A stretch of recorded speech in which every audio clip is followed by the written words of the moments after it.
Alors, salut tout le monde, c'est Yamafool, j'espère que vous allez bien, en tout cas moi ça va nickel. Donc là aujourd'hui on se retrouve pour une nouvelle vidéo, l'épisode 2, donc là c'est l'épisode 2 officiel en fait.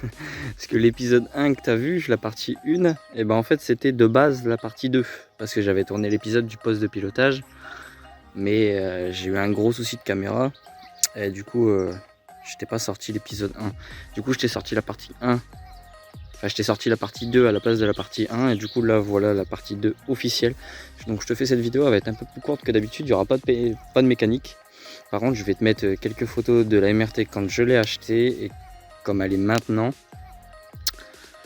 On a tout refait, il n'y a pas d'autre truc. Donc je vais te détailler un peu qu'est-ce que moi j'ai fait et qu'est-ce que j'ai rajouté dessus par rapport au début. Donc on va commencer de bas vers le haut. Donc je vais partir du bas. Je vais te dire, bon déjà là, comme tu as pu le voir, par rapport à la dernière fois, déjà il y a des couvre-rayons. Donc je t'ai mis des petits couvre-rayons, tu vois, c'est beau. Couvre-rayons, donc on est sur une paire de jantes anodisées noires de DRD Pro que j'ai réadapté sur la MRT. Donc avec le freinage de MRT Pro et la fourche de MRT Pro également. Donc on est sur une cycle de MRT basique, mais ça je vais en parler après. Donc là tu vois la belle jante de DRD Pro anodisée noire. Oh, le capuchon que j'ai pas remis. Hop. Donc on est sur des jantes de DRD Pro avant et arrière. Donc l'arrière par contre il faut encore que je la lave. Je vais augmenter la luminosité, je vois pas. Je parle mais je vois pas ce que je dis. Hop, voilà. Donc du coup on est sur deux jantes de DRD Pro anodisées noires. Donc faut encore que je la lave celle-là. Je pense que tu as compris qu'il y avait quelque chose dessus de assez dégueulasse. Je pense que c'est l'ancienne mousse qu'il y avait dans le pneu. Il y avait de la mousse anti-crevaison.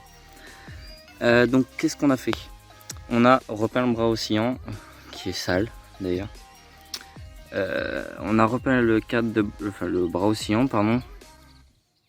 Je l'ai repeint juste pour lui mettre une couche parce qu'il commence à être rouillé. Donc il va être repeint par un carrossier, parce que moi j'ai juste fait ça pour dire que ça soit un peu plus propre, même si la peinture je pense que tu as vu qu'elle était bien dégueulasse. Je vais refaire ça par un professionnel, mais au moins ça le protège parce qu'il était rouillé. Couronne de 52 avec les roulements de roue neufs. Donc on a remis tout à neuf, on a mis des plaquettes neuves aussi. Donc jante de DRD, bras aussi en repeint, suspension d'origine, bien sûr que j'ai eu avec la moto, le cadre est d'origine aussi avec sa carte grise. Donc la fourche de MRT Pro, comme je t'ai dit, j'ai fait un test, j'ai repeint ce pontet là, ce tête de fourche pardon, là en gris anthracite. Non c'est gris, je sais plus. Et je vais repeindre celui du bas aussi. Donc, je voulais juste voir ce que ça donnait et j'aime bien. Donc je vais le refaire. Donc on a mis dessus, comme tu as pu le voir dans l'épisode 1, on a changé les carters qu'il y avait de mon moteur.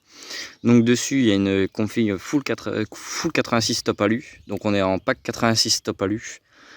Stock. Les carters sont stock, les carters sont neufs et stock. On a un MVT DD qui vient de la DT comme je t'ai expliqué.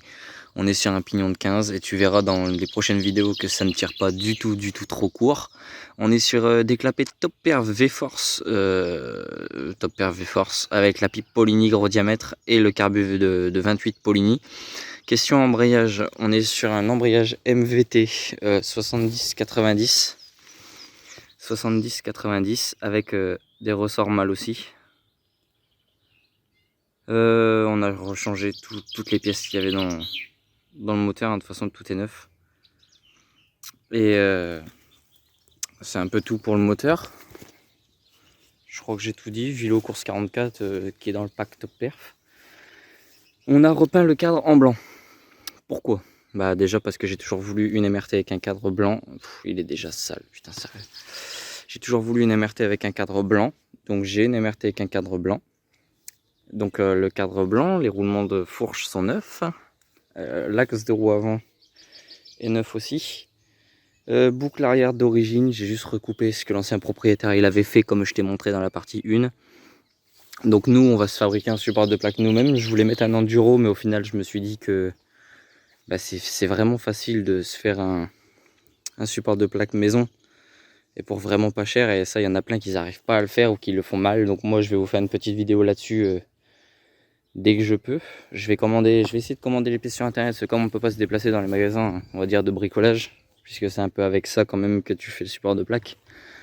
Je vais trouver une autre solution et t'inquiète pas, la vidéo elle sortira bientôt. Donc les roues de DRD, le cadre blanc, la fourche de MRT Pro, parce qu'avant celle-là c'était une MRT 10C de 2011, donc les MRT toutes basiques avec les jantes qui plient et les fourches de merde. Donc du coup voilà, c'est à peu près tout pour ça. La boucle arrière va être repeinte une fois que j'aurai vraiment tout refait propre. Ça va être repeint en noir. Ça tu le verras pas, je te le dirai dans une prochaine vidéo quand ça sera fait. Je vais pas te faire une vidéo pour faire de la peinture parce que je suis pas du tout professionnel. J'arrive encore à faire de la peinture propre comme le cadre, je pense que tu peux le voir. Mais j'arrive pas du tout à faire... je pourrais pas te faire de vidéo en fait.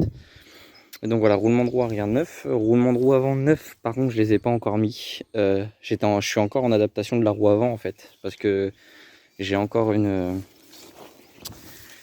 petite adaptation à faire.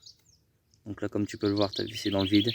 Donc j'ai encore une adaptation à faire et dès qu'elle est faite, je full les roulements neufs. De toute façon je te ferai voir en vidéo, ça sera sûrement dans la partie 3. Et donc là on va passer au poste de pilotage 100% 50 Factory. Donc pourquoi 50 Factory? Bah tout simplement parce que j'arrivais pas à trouver ce que je voulais chez les autres revendeurs. Donc du coup je suis parti chez 50 Factory, j'ai pris les leviers qui sont à 60 € sur leur site, qui sont franchement pour l'instant très bien. Niveau qualité franchement c'est vraiment très bien. Et je t'en reparlerai dans quelques mois quand j'aurai vu un peu comment ça se comporte au bout de plusieurs mois, si la couleur elle s'en va, si ça casse ou pas. Mais ça je t'en reparlerai, je te ferai une vidéo dessus. Comme ça, si ça peut t'éviter de prendre de la merde et que ceux-là sont mieux, et bah je te conseillerais de prendre ceux-là. Donc on est sur un guidon Gencode 28 mm avec les surpontés qui viennent par contre eux de chez Scootfast en 22 vers 28,6. Donc on est sur ça. Des poignées Pro Grip de chez 50 Factory. Comme tu vois il y a un trou, c'est normalement j'ai un rétro mais je l'ai enlevé parce qu'il me gênait. Donc c'est un petit rétro en bout de guidon. Et puis voilà, il va se remettre ici. Hein. On a les leviers en or, c'est ceux que j'étais en train de te parler.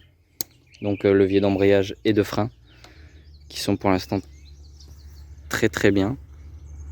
Et puis voilà, c'est à peu près tout pour le poste de pilotage. Je vais y remettre un compteur quand même, parce que si ça peut m'éviter de prendre une amende, je vais y mettre un compteur de vélo, ça marchera pas. Ah si, ça peut marcher, hein, mais ça va se bloquer à 80 ou 90, un truc comme ça. J'avais un compteur, il se bloquait à 99, donc je pense qu'on va en remettre un comme ça. C'est juste pour dire de ne pas prendre d'amende, vraiment. Et donc là, on a à peu près fait le tour. Hein. On a à peu près fait le tour, donc j'ai remis un frein arrière. Parce que tout simplement, l'étrier était naze. Donc j'ai refait l'étrier. Donc là maintenant ça freine, j'ai du frein. J'ai encore un capuchon à mettre ici parce qu'il n'y était pas. Donc j'ai remis une durite que j'avais. J'ai remis un étrier, j'ai remis celui que j'ai eu dessus avec la patte de déport. Donc c'est un étrier flottant. Donc hop, il bouge comme tu peux le voir. Là la roue j'ai pas encore remis les vis de bras oscillants. Faut que je trouve quelque chose parce que là je sais pas si tu peux le voir. Focus non. C'est mangé, hein. Franchement, je sais pas si tu comprends. Et le bras oscillant va être changé. Bon, je me dépêche pour te finir la vidéo parce que j'ai plus de batterie. Et oui, ça a coupé. J'ai réussi à avoir quelques pourcents, mais c'est pas ouf. Donc, j'étais en train de te dire qu'on avait remis un frein neuf, donc une pédale qui vient d'une autre jeu MRT. L'étrier que j'avais refait avec des plaquettes neuves. J'ai entièrement tout nettoyé et refait avec un kit étrier. J'ai remis un bocal neuf. Donc j'ai remis le bocal neuf. Et puis voilà, c'est à peu près tout ce que j'avais à te dire. Donc surtout, faut pas rater l'épisode 3, parce que l'épisode 3, il va y avoir du taf. L'épisode 3, ça risque d'être une grosse vidéo comme l'épisode 1, comme la partie 1. Mais la rate surtout pas, il va y avoir vraiment du taf. Je vais essayer de te sortir ça ce week-end ou alors début de semaine prochaine au max. Et donc voilà, je vais te finir sur quelques beaux plans. C'était Yamafull.